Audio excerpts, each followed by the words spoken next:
We're coming to the end, I think, Mr. Blair, and I've got a couple of questions I'd like to raise. I think the first is to look at the perspective of the whole enterprise from the standpoint of the people of Iraq. The coalition went in as liberators. Rather soon, they began to be resented by parts of the population and then attacked as occupiers by some. By the time, for example, British forces withdrew from Basra city to the airport, 90% of the attacks there were against them, as against between members of the Shia factions. So do you think, looking back from 2010, that the people of Iraq thought that the enterprise was worthwhile? And just as one piece, not of evidence, but as a bit of anecdote, a very senior constitutional, if I can put it that way, Iraqi, said clearly it was good that Saddam has gone. But the inept nature of some of the things that the coalition did, coalition not British specifically, has caused great suffering. So the price was high. It's too early to say right now whether the Iraqi democracy will take root and will function effectively. Although, as I think John Jenkins and Frank Baker said to you, there are really hopeful signs. And just to say some of the things that I think are taking place in Iraq today, if you look, for example, at the electricity, you look at income per head, which is several times what it was under Saddam. You look at now the money that's being spent on infrastructure. I think, yes, it was a very, very difficult fight indeed. It was always going to be difficult once these external factors came into play, of AQ and Iran. But sure, when you go into a nation-building situation in the future, I think we will be far better prepared and better educated than we were then. I would just give one, if we're talking about, was it worth it in terms of the Iraqis themselves? If you look at the latest information from the Brookings Institute and the polls that they're doing about the right direction, wrong direction for their country, they're actually upbeat about the future. If you look at whether they believe that security and services are getting better, a majority of them think they are, despite all the trouble, despite the fact these terrorists carry on. Let me just give you one example of where I think you can see both the nature, since we're talking about how's it for Iraqis, because the Iraqis were themselves less worried about the issues to do with United Nations and so on. They were worried about their country and the oppression. If we just focus for a moment on what this Saddam regime was like.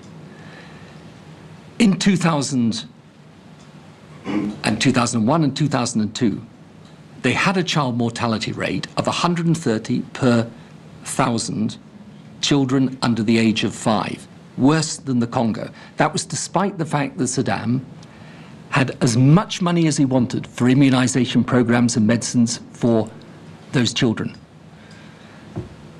That equates to roughly about 90,000 deaths under the age of 5 a year. The figure today is not 130, it's 40. That equates to about 50,000 young people, children, who is the result of a different regime that cares about its people. That's the result that getting rid of Saddam makes. And you can talk to Iraqis, of course, who will say to you, some of them, particularly those from the Sunni side, still worried about whether they'll be able to come into the politics. And some of them may say, well, I don't believe it was worth it. But I think if you ask the majority of Iraqis today, would you really prefer, with all the challenges that lie ahead, to be back under Saddam? I think you'd get a pretty overwhelming answer to that question. The other perspective, clearly, and you will appreciate this better than anyone can probably, our participation in the Iraq conflict has been very divisive here and abroad, has caused deep anguish to those who lost people they loved, some of whom are in this room. There is gratitude, great gratitude to our armed forces for the sacrifices they made and the bravery they showed, and great sorrow at their losses. But we, like you, have also experienced at first hand the anger which is still felt by many people in this country. And we have been asking, therefore, the question, why? And so as we conclude today, can I ask what broad lessons you draw? You've drawn some already in the course of your testimony, and to say whether you have regrets about key aspects of the Iraq conflict. I mean, I've said some of the things that I think are lessons that can be learned. About nation building, I think you've got to look very carefully at what type of forces you require, because this will be a security situation that you face, in a challenging security situation. I also think you've really got to look at the issue to do with the nature of this threat from Al-Qaeda on the one hand, Iran on the other, and the impact that that will have not just on Iraq, but potentially in different arenas right round the Middle East region and beyond. And I feel, of course, I had to take this decision as Prime Minister, and it was a huge responsibility then, and there's not a single day that passes by that I don't reflect and think about that responsibility, and so I should.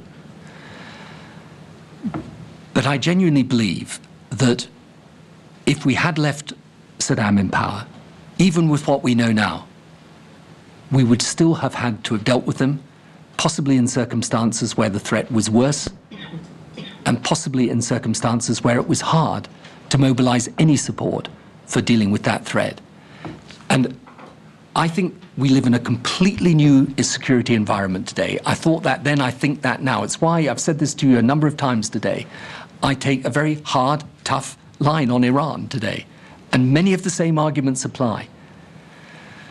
In the end, it was divisive, and I'm sorry about that.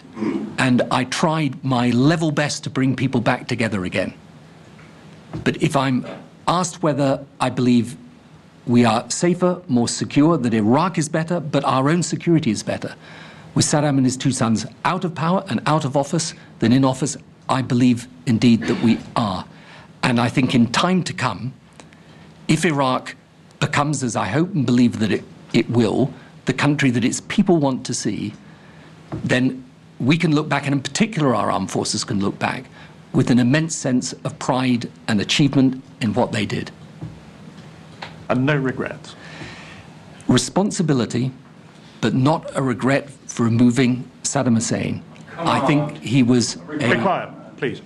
I think that he was a monster. I believe he threatened not just the region, but the world. And in the circumstances that we faced then, but I think even if you look back now, it was better to deal with this threat, to deal with it, to remove him from office. And I do genuinely believe that the world is safer as a result. And I know sometimes, because this happens out in the region, sometimes people will say to me, well, Saddam was a brake on Iran. You know, that's let's be clear, there's another view of foreign policy in this instance, which is the way, if we'd left Saddam in place, he would have controlled Iran better.